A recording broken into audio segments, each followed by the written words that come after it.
Good evening.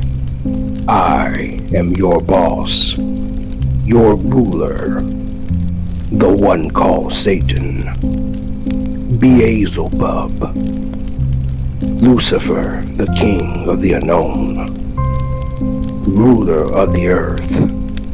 And if you follow me, all of you are my bitches, and your souls are mine. I just came back from collecting souls from some war in Europe. Oh, how I love a good war. For as long as the earth has stood the test of time, men have fought over the most useless of things. Land, resources, freedom, boorish women. More of those stories are soon to come, by the way.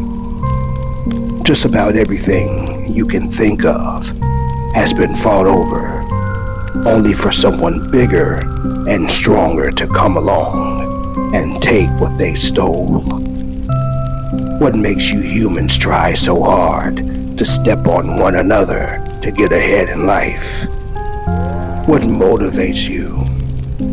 Is it money, fame, women, a chance for your name to be imprinted on a plaque or in a fake history book? Oh, I'm not complaining. Whether you succeed or fail, your soul has already been claimed by me. It's a question of sheer curiosity. It seems that none of you understand what happens to you in the afterlife. Everything you accomplish in life, good or bad, means nothing when you're 6 feet under.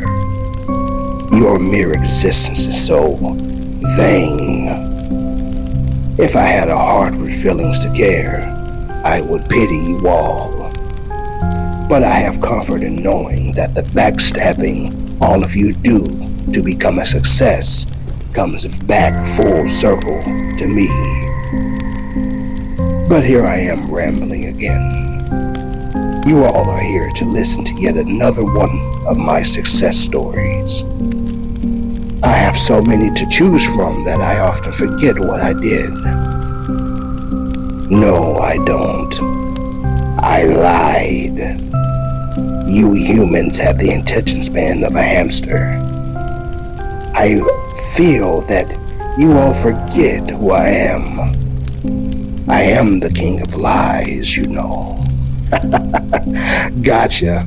I'm the fucking emperor of lies, and don't you forget it. I suppose I could tell you the story of how I caused the bubonic plague. Yes, that was me.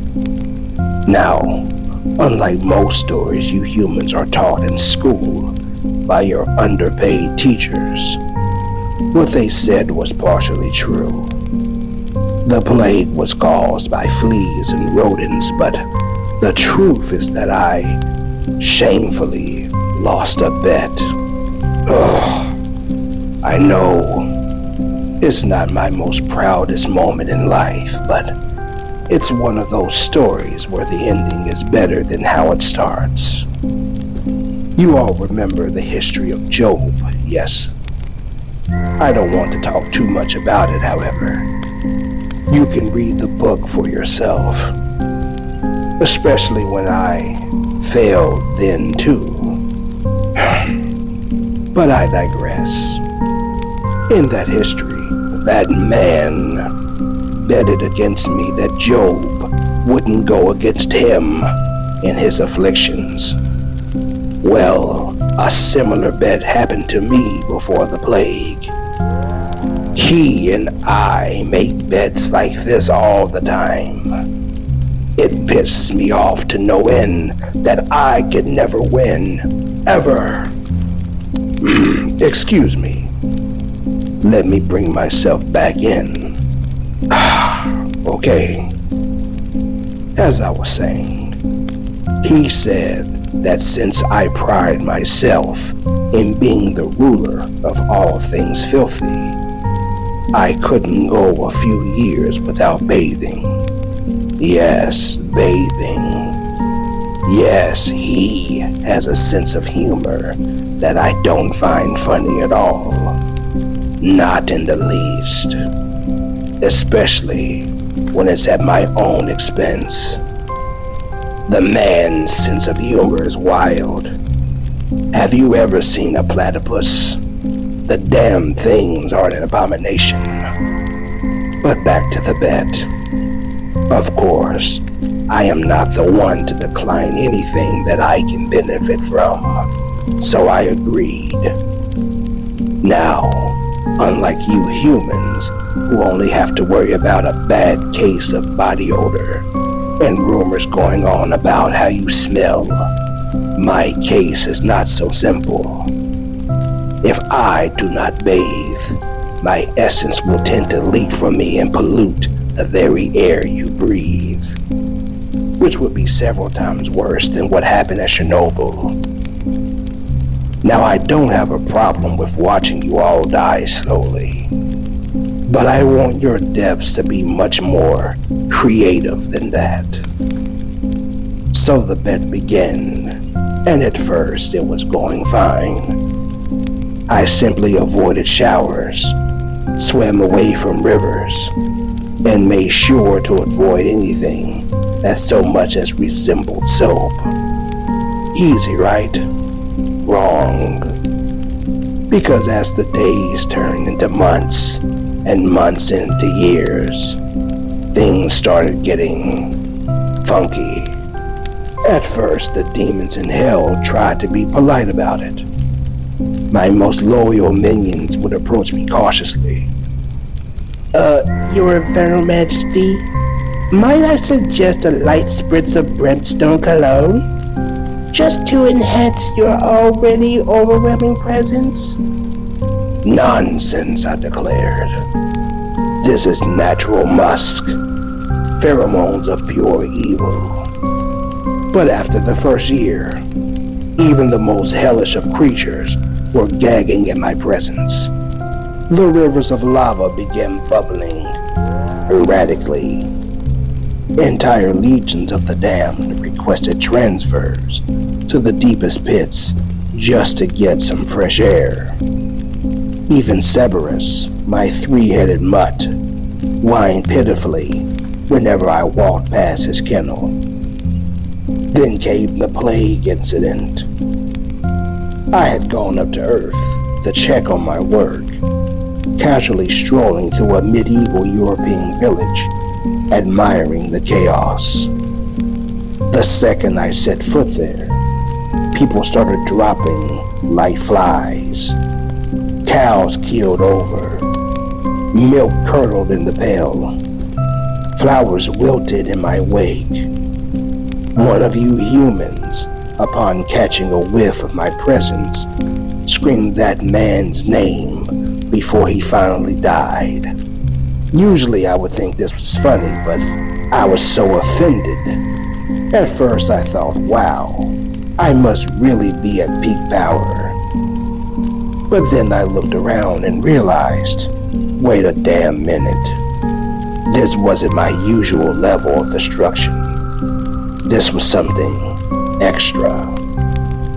It turned out that my unwashed essence had mixed with the local flea population, creating a supercharged demonic breed of pestilence carrying vermin. These little buggers spread the worst sickness imaginable. Buboes, fever, coughing, classic plague stuff. Of course, once that man found out, he was furious. You see what happens when you don't wash up, he boomed. You nearly wiped out a third of Europe. I scoffed. Barely a third, that's rookie numbers. But then, I had to admit defeat. I lost the bet. He made me take a bath. And just like that, my streak of bad luck continued.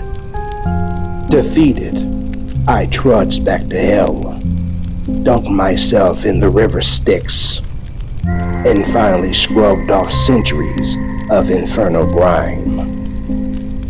My demons sheared. The earth stopped shaking. Cerberus actually wagged his tail, and thus the plague ended. But let me tell you something. I still think that I was cheated out of that bet. And since I can never let things go, I will find a way to get even. Maybe next time, I'll start a global pandemic on purpose. Wait a minute. Anyway, did I say that out loud? Oops. Forget I said anything. Emperor of Lies, remember? Now who's ready for the next story? Perhaps the time I made people believe the moon was made of cheese. Or the one time where I tricked a bunch of humans into thinking pineapple belongs on pizza. Oh, the havoc I wreak. That's all the precious time I have today for you fools. If you like what you heard, please feel free to follow me if you're not doing that already.